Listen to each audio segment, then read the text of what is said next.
আজকে আমাদের সাথে আছে মিডওয়াইফারি ফার্স্ট ইয়ারের স্টুডেন্ট। তো আজকে আমরা যে বিষয়ে ক্লাস নিব সেটা হচ্ছে খুবই গুরুত্বপূর্ণ বিষয়, যেটা মিডওয়াইফারির জন্য খুবই দরকার। তা হচ্ছে মিডওয়াইফারি পিলার।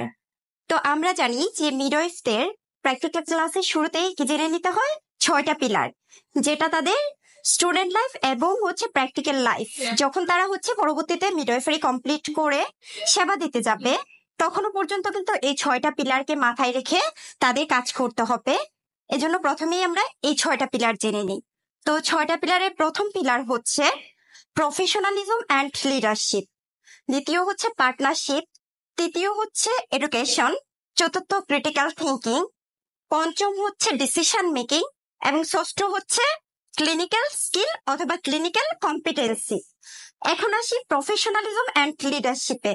প্রফেশনালিজমে আমরা কি শিখবো, আমাদের মিডওয়াইফারি প্রফেশনের যে ইথিক্স আছে বা একটা প্রফেশনে আমি কতটা বাউন্ডেড, কি কি কাজ আমাকে করতে হবে, সবকিছু কিন্তু আমরা প্রফেশনালিজমে শিখবো।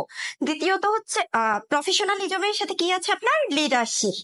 তো আমরা জানি প্রতিটা কাজে কি করতে হয়, আমাদের লিডিং করতে হয়, লিড করে কাজটা কমপ্লিট করতে হয়। তেমনই ভাবে কি মিডওয়াইফারিতে যখন আমরা একটা মা বাচ্চাকে হ্যান্ডেল করব, অথবা আপনি কি এখনো মিডওয়াইফ হয়ে যাননি, আপনি এখনো স্টুডেন্ট, আপনাকে কি করতে হবে, ক্লাসে আপনার সহপাঠীদের সাথে মিলে বা কোনো কাজ করতে হলে লিড দিতে হবে না?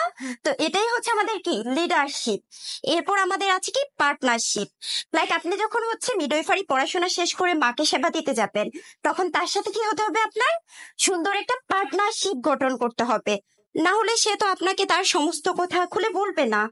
অথবা আপনি ক্লাসের কথাই চিন্তা করেন, যখন আপনি আপনার সহপাঠীর সাথে সুন্দর সম্পর্ক থাকবে, সুন্দর পার্টনারশিপ থাকবে, তখন আপনারা কি করতে পারবেন, যে কোনো কাজ ইজিলি করতে পারবেন, পড়াশোনা কমপ্লিট করতে পারবেন। এই জন্য হচ্ছে পার্টনারশিপ গুরুত্বপূর্ণ। এরপর আছে এডুকেশন। এখানে কোন এডুকেশনের কথা বলা হয়েছে, মিডওয়াইফারি এডুকেশন। মানে হচ্ছে আমরা ক্লাসে যা পড়বো, অথবা একজন পরিপূর্ণ মিডওয়াইফ হতে হলে আমাদের যে এডুকেশন গুলা জানতে হবে। এরপর আপনার আছে ক্রিটিক্যাল থিঙ্কিং। আমরা জানি একজন মিডওয়াইফকে কি করতে হয়, অনেক নর্মাল থেকে শুরু করে ক্রিটিক্যাল সিচুয়েশন গুলাও হ্যান্ডেল করতে হয়। সুতরাং আমাদের কি করতে হবে, ক্রিটিক্যাল থিঙ্কিং থাকতে হবে, যেন যে কোনো বিষয় দেখে আমরা একটা চিন্তা ভাবনা করতে পারি যে আমাদের কি করতে হবে। তো এরপর হচ্ছে ডিসিশন মেকিং। এই যে আমরা ক্রিটিক্যাল থিঙ্কিং করলাম, থিঙ্ক করে তো আমি একটা বিষয় থিঙ্ক করেছি, এখন আমাকে কি করতে হবে, সেটা অনুযায়ী ডিসিশন নিতে হবে, যেটাকে বলা হয় ডিসিশন মেকিং। এরপর আমাদের কি আছে, ক্লিনিক্যাল স্কিল, যেটা সবচেয়ে গুরুত্বপূর্ণ। আমাদের কি, আমরা এখন পড়াশোনা করছি, আমাদের যদি ক্লিনিক্যাল স্কিল না থাকে তাহলে আমরা সেটা কিন্তু মায়ের উপর বাচ্চার উপর অ্যাপ্লাই করতে পারবো না। সুতরাং আমাদের কি থাকতে হবে, সে 5টা পিলারের সাথে ক্লিনিক্যাল স্কিল বা ক্লিনিক্যাল কম্পিটেন্সিটাও থাকতে হবে। তোমরা কি বুঝতে পেরেছো? তাহলে আজকে এই পর্যন্তই। ভালো থাকো, সুস্থ থাকো, আল্লাহ হাফেজ।